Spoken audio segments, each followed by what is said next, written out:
Welcome back to 9works TV. Now it's service time on my 996. I've bought a service kit from these guys. They actually do a click and collect service. I've come to collect the service kit and I actually want to have a bit of a nosy around and show you inside what is an absolute Aladdin's cave of Porsche parts. There's over 25,000 Porsche parts in that warehouse and we are going to go and take a look. Let's go.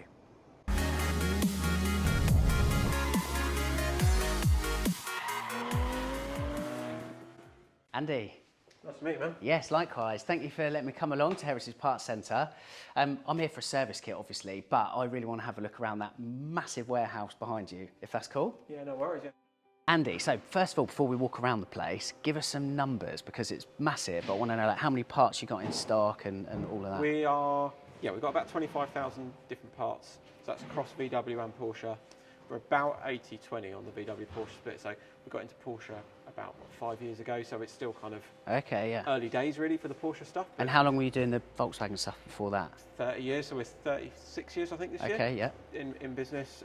Size-wise, we are 45,000 square feet. And you do everything from like plastic rivets to full body panels I've seen, so there's literally everything's going on in here. Yeah, basically, from kind of the smallest thing, like the bit you've lost, you know, like where you've only got fallen off for a 996. Yeah. You've only got 3 of them to put back on, or it's rusted or whatever. Through to new wings, sills, chassis, coilovers. Yeah. We've got stuff coming in from all over the world. Suppliers for obviously VW and Porsche stuff, and boxes of stuff, like just a particular part probably in the hundreds. Yeah. So if you've got stuff coming in from abroad, especially at the moment, you want to be ordering it in quantity because you don't want to run out. You don't know exactly how long it's going to take to get here. Yeah. Obviously, you get a better price if you're buying loads of them. So, of course, yeah. Yeah. What is up there on that top shelf, Andy? That is a 550 Spider replica. Obviously, the place is awash with cardboard boxes, so you know there are parts here. You kind of don't know what, obviously, other than the wheels there and whatnot. So we've got like those boxes there, for example, behind the forklift. Yeah. They're roofs for split-screen buses. Oh wow, like okay. Full yeah. roof front to back. Yeah. And there's 25 of them there or something. Yeah. So next question then is, how do you know what everything is? There's a system here, isn't there? You were saying that. Yeah. Everything's stickered and barcoded, and everything's got part numbers on it. So VW part numbers are easier to follow than Porsche ones. But things are barcoded, and the guys you'll see kind of walk around with like a handheld scanner. Right. So okay. scanning stuff, and they're picking stuff using that, basically to make sure they get the right thing. Yeah. If you pick the wrong thing and send it to someone, it's basically double the work. Because you've then got to deal with someone who's a bit miffed because they've got the wrong thing. They want to send it back to you, then got to send the next thing out. So, yeah, this looks exciting. Definitely got the little Irish colour scheme in there. So in terms of like getting parts in, like whose job is it to like research like what companies you'd like to work with and kind of that side of things really? A team of like product specialists, which we're now kind of sort of merged into our sales team. We kind of call them the tech team basically. So you've got kind of almost the start to finish knowledge in the same office. So they've each kind of got areas of expertise on particular vehicles which they're kind of into and sort of know about. Yeah. From that, they then deal with the purchasing team who have got those kind of business relationships going back kind of 35 years really. They've been to trade shows all over the world. They've been to kind of factories in Far East, Europe, America, wherever. So they've got those kind of business contacts. So if someone goes, we want to make a door seal for a 911, for example, we can call up the place who makes the door seals for Type 2s or Golf or whatever and go, let's do this. Yeah, right, or okay. We need some sheet metal. Yeah, we've got a preferred manufacturer for sheet metal. Yeah. We've got a company who does wheels. We've got a company who does engines or whatever. Yeah. So that's kind of how it works. Yeah. I mean, because they're all kind of third-party products, but ultimately, if they're sold through you, they're a representation of you as well. Like, so it's important. We manufacture as well. Okay. So there's some stuff which we'll take to start to finish. So we'll kind of go design. So we've done that with like SSP wheels, for example. We've got some wheels up there. We kind of took like the Fuchs wheel and then re-engineered that for best fitment for air-cooled VW. So people were putting Fuchs wheels on Cowlett Beetles, for example. Yeah, they're really inside the arches, aren't they? Like the offsets. So we re-engineered those for better offsets. We've done the same with like gas burners and kind of a whole series of wheels. Yeah. And then we've TUV tested some of those as well, so you can sell them in Germany. Okay. So there's stuff like that. There's panel work. There's other things which we kind of sell under sort, not our own name, but we sell under SSP Yeah. or Forced, for example, as kind of our sort of our own brand. Yeah, in-house brand. Are you purposefully aiming yourself to be like an alternative to Porsche, or is I it think like a cheaper I think what we thing? are is very much complementary. Like, we're not going to be all of their stuff again. Like, obviously Volkswagen, we're kind of got a massive range and very thorough. Like, we're probably not going to get down to the nth degree with the Porsche stuff. Like, there's going to be some bits which are, yeah, either too expensive, kind of not going to sell as much, and it's like, that's what Porsche do. Yeah. So, yeah, let's not try and replicate that. We carry some original Porsche stuff, and that's from kind of a convenience point of view, really. If people are shopping with us anyway, and they need a genuine oil filter, or a light, or whatever it is, then that kind of fast-moving stuff, we'll offer it. Obviously, yeah, for each one of those boxes down there, you've then got to think, so there's a shipping label on that. So when we've got the invoices, for example, the invoices are printed with self-adhesive labels in the corner, so you can just rip them off and put them on a box rather than having to rewrite them. Yeah. It's just all little things which have been put in place over years, just to make everything more and more efficient. The scale of the operation is spectacular, but Andy assures me there's still more to see, starting with an impressive labyrinth of specialist Porsche parts. It's vast though, isn't it? You know, you're talking 60 yards that way of parts. I can see, what, 10 rows this way? Yeah, probably. Yeah. So, yes. Wowzers. And it is, yeah, it's floor to ceiling. We've got, which people have gone, that's what I want to fit to my car. This is kind of the stuff we like. Not everyone wants to just fit genuine Porsche. People want the options. They also want an option for different budgets as well. Not everyone's kind of high rolling, and so you've got other people who are kind of on a bit of a tighter budget. So yeah, there's stuff for everyone in there, really. We spoke about like how on earth you order things here. What's like the system that you use then to like find all of these parts? You have an order that comes in from a customer. So yeah, people can order in a number of ways, really. They can order online, or they can pick up the telephone and give us a call. We've got a system we use, which is based on Sage actually, that kind of stocks all our parts. Everything's got its own location. Obviously, it's kind of part allocation, etc. So it knows how many we've got on the shelf, but it also knows how many we've got that are free to be sold. Yeah. Like, we could have 2 of these, but one of them could be allocated to you, for example, and ready to go. Like, someone might pick this in 5 minutes. Yeah.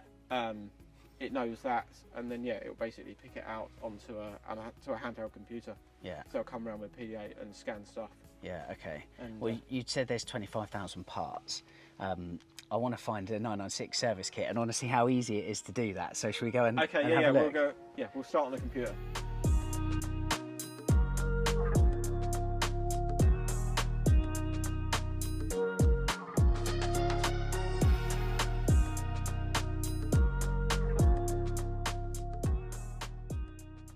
Andy, thanks for letting us have a look through there. It was it's mental, to be honest with you. Yeah, Aladdin's cave of Porsche goodies.